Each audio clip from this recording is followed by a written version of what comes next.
जय हिंद, नमस्कार साथियों। स्वागत है आपका आपके अपने YouTube channel Sarika history point पर। साथियों, स्कूल व्याख्याता परीक्षा 2026 यदि आप इतिहास विषय से उसकी तैयारी कर रहे हैं तो ये वीडियो आपके लिए बड़ा ही महत्वपूर्ण है। इस वीडियो में हम मुख्यतः दो बिंदुओं पर बात करेंगे। पहला फोकस तो ये रहेगा कि हमें इतिहास विषय को पढ़ने के साथ साथ चाहे कहीं से भी पढ़ें, नोट से पढ़ें, किसी भी कोचिंग के नोट्स हों, किसी सर के नोट्स हों, या पुस्तकों से पढ़ें या गाइड से पढ़ें। आर्य कंपटीशन गाइड है आपके पास, नाथ पब्लिकेशन है, जो भी है जिससे पढ़ें। उसके साथ साथ आपको ऑब्जेक्टिव प्रश्नों का अभ्यास करना है। और ऑब्जेक्टिव प्रश्नों का अभ्यास कहाँ से करना है इसकी अपन बात करेंगे, और ऑब्जेक्टिव प्रश्न क्यों पढ़ने हैं इसकी भी बात करेंगे। साथियों, इतिहास जैसे विषय में ऑब्जेक्टिव प्रश्नों की भूमिका और भी ज़्यादा बढ़ जाती है, क्योंकि यहाँ पर तथ्यों की बहुत ज़्यादा भरमार है, फैक्ट ही फैक्ट है, और पाठ्यक्रम भी काफ़ी विस्तृत पाठ्यक्रम है। तो यहाँ मैं आपको एक चीज़ अवश्य आपसे निवेदन करूँगा कि आप तैयारी कर रहे हैं तो साथ साथ ऑब्जेक्टिव प्रश्नों का अभ्यास अवश्य करें। सिंधु घाटी सभ्यता पढ़ी तो सिंधु घाटी सभ्यता के जितने भी विगत परीक्षाओं में प्रश्न पूछे गए हैं उन प्रश्नों को निकाल दीजिए। उसके संभावित प्रश्न आसपास के जितने प्रश्न हैं उनका भी अभ्यास करें। जब तक आप उसके ऑब्जेक्टिव प्रश्न ना निकालें तब तक उस टॉपिक को कंप्लीट ना मानें। कहीं से पढ़ रहे हैं आप, कोई दिक्कत नहीं, ऑब्जेक्टिव प्रश्न अवश्य निकालें। इससे फायदा क्या होगा? एक तो आपको प्रश्नों की प्रकृति का पता लगेगा, विगत परीक्षाओं में किस प्रकार के प्रश्न यहाँ से पूछे गए, कैसे प्रश्न बनते हैं, मुझे क्या पढ़ना है, किन चीज़ पर ज़्यादा ध्यान देना है, ये बात। दूसरा, टॉपिक जल्दी याद होगा। सिंधु घाटी सभ्यता पढ़ ली, उसके ऑब्जेक्टिव यदि आप निकाले हैं तो फैक्ट जो है उनका रिवीजन हो जाएगा और चीज़ें जल्दी याद होंगी आपकी। इसलिए टॉपिक पढ़ें, ऑब्जेक्टिव निकालें, ऑब्जेक्टिव निकालें, टॉपिक पढ़ें, टॉपिक पढ़े, ऑब्जेक्टिव निकालें। ये आपका तरीका होना चाहिए, ये क्रम होना चाहिए। कोई भी टॉपिक पढ़ लें, उसके एमसीक्यू अवश्य निकाल दें, सारे जल्दी याद होंगे। तो एक तो ये बात आप अवश्य नोट कर लें। पुस्तकों के साथ साथ, नोट्स के साथ साथ, गाइड के साथ साथ ऑब्जेक्टिव बुक अवश्य रख लें और उसको आराम से निकालते रहें।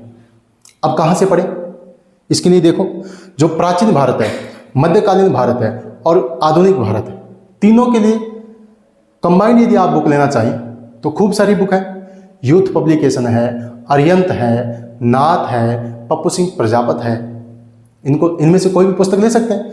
सभी पुस्तक बढ़िया है, सभी लेखक मेहनती हैं, कोई भी ऐसा नहीं है कि खराब है, और सबने विगत परीक्षाओं के प्रश्न शामिल किए हैं।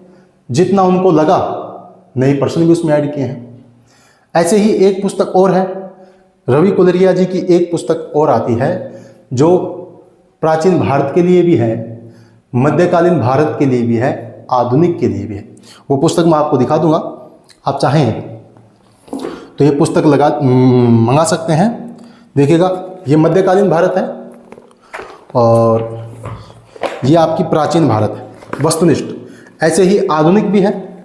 तो प्राचीन, मध्यकालीन और आधुनिक, ये तीनों कालखंड की अलग अलग वस्तुनिष्ठ है और बिल्कुल टॉपिक वाइज आपके आरपीएससी के पाठ्यक्रम के सभी बिंदु इसमें ऐड किए हैं, चाहे स्कूल व्याख्याता हो, चाहे असिस्टेंट प्रोफेसर हो। और सबसे बड़ी बात है, अलग अलग भाग की है। प्राचीन पढ़ रहे हैं तो प्राचीन भारत के सभी टॉपिक हैं, मध्यकालीन पढ़ रहे हैं मध्यकालीन, आधुनिक पढ़ रहे हैं आधुनिक, विश्व इतिहास की भी है। तो मुझे तो अच्छी लगी ये बुक, आप भी मंगा सकते हैं। जो भी टॉपिक पढ़ें उसके एमसीक्यू निकाल दें, और इसमें फालतू अलग चीज भी नहीं है। दूसरी बात, प्रमाणिक पुस्तकों से व्याख्या की है, प्रमाणिक पुस्तकों से सोर्स दिया है, ये फैक्ट कहां से उठाया है, आपको स्रोत बताया है। तो ऐसा भी नहीं है कि एरर है, गलती की बहुत कम गुंजाइश है। तो प्राचीन, मध्य, आधुनिक अलग अलग लेना चाहें तो रवि कुलरिया, एक साथ लेना चाहें तो यूथ पब्लिकेशन है, अरियंत है, पप्पू सिंह प्रजापत की है, नाथ है, कोई सी भी एक पुस्तक आप ले लें। बाध्य नहीं है, यदि आपके पास है तो अच्छी बात है, नहीं है तो आप एक अवश्य ले लें, ठीक है। इसके बाद विश्व इतिहास, विश्व इतिहास में मेरे पास रवि कोलरिया की है, लेकिन उससे पहले मैंने ग्रेड फर्स्ट के लिए जो बुक पढ़ी वो ये थी विश्व इतिहास अरविंद भास्कर। काफ़ी पतली सी बुक है और एक एक टॉपिक इसमें दिया हुआ है, बहुत छोटी सी बुक है। और मैं तो अभी भी कोई टॉपिक पढ़ता हूँ तो उसके MCQ इससे निकालता हूँ। फ्रांस की क्रांति पढ़ी तो फ्रांस की क्रांति के सभी ऑब्जेक्टिव क्वेश्चन इसमें से निकाल दिए। काफ़ी अच्छी बुक है। अरविंद भास्कर कलाम पब्लिकेशन से आती है, अरविंद भास्कर जी की है। इसके अलावा गणपत जी की भी आती है, पप्पू सिंह प्रजापत जी की भी आती है और रवि कोलरिया की भी है।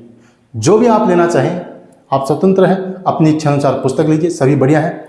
लेकिन लीजिए जरूर, एक पुस्तक अवश्य लीजिए, ऑब्जेक्टिव प्रश्न अवश्य निकालें, आपकी तैयारी अच्छी हो।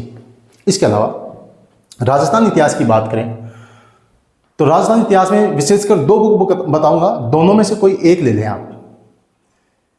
पप्पू सिंह प्रजापत वस्तुनिष्ठ राजस्थान इतिहास पप्पू सिंह प्रजापत या नाथ पब्लिकेशन, इन दोनों में कोई भी एक ले लें। देखिएगा वस्तुनिष्ठ राजस्थान के इतिहास पप्पू सिंह प्रजापत ये बुक आती है, इनकी थ्योरी की बुक है, वो भी काफ़ी डीपली है। लेकिन वस्तुनिष्ठ तो आप अवश्य ले लें। वस्तुनिष्ठ टॉपिक पढ़ें और इसमें अधीनस्थ बोर्ड RPSC सभी परीक्षाओं के प्रश्न इसमें समाहित हैं। काफ़ी महत्वपूर्ण चीज़ें हैं और काफ़ी अच्छा प्रश्न बैंक है।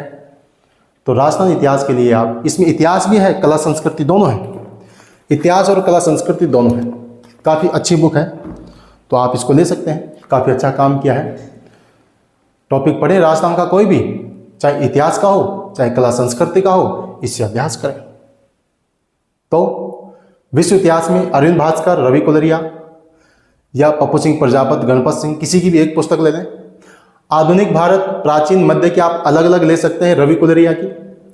राजस्थान इतिहास में आप पप्पू सिंह प्रजापत के साथ जा सकते हैं, बिल्कुल बहुत अच्छी बुक है, या फिर नाथ पब्लिकेशन। उद्देश्य केवल वीडियो का यह है कि ऑब्जेक्टिव प्रश्न आप अवश्य लें, इनमें से कोई भी पुस्तक ले लें, कोई दिक्कत नहीं है। लेकिन आप एक पुस्तक तो अवश्य रखें इनकी, ताकि आप जो भी टॉपिक पढ़ें उससे अभ्यास कर सकें। हो सके तो प्राचीन, मध्य, आधुनिक की अलग अलग लें, विश्व की एक ले लें और राजस्थान की एक ले लें। इस प्रकार से आप एक एक बुक यहाँ पे रख लें अपनी टेबल पर और टॉपिक पढ़ते जाएं, ऑब्जेक्टिव निकालें, टॉपिक पढ़ें, ऑब्जेक्टिव निकालें। काफ़ी चीज़ें आसान हो जाएंगी इससे। बाकी मेहनत तो करनी है साथियों। अपने इस चैनल पर अपन विश्व इतिहास के बड़े इंपॉर्टेंट क्वेश्चन भी करवाएंगे। अभी वरिष्ठ अध्यापक का जैसे ही एग्ज़ाम खत्म होता है उसके बाद में अपन विश्व इतिहास के टॉपिक इस अपने ऑनलाइन प्लेटफॉर्म पर जो YouTube चैनल है इस पर अपन करेंगे। बने रहिए, आपका अपना चैनल है। मिलते हैं नए वीडियो में। जय हिंद, जय भारत।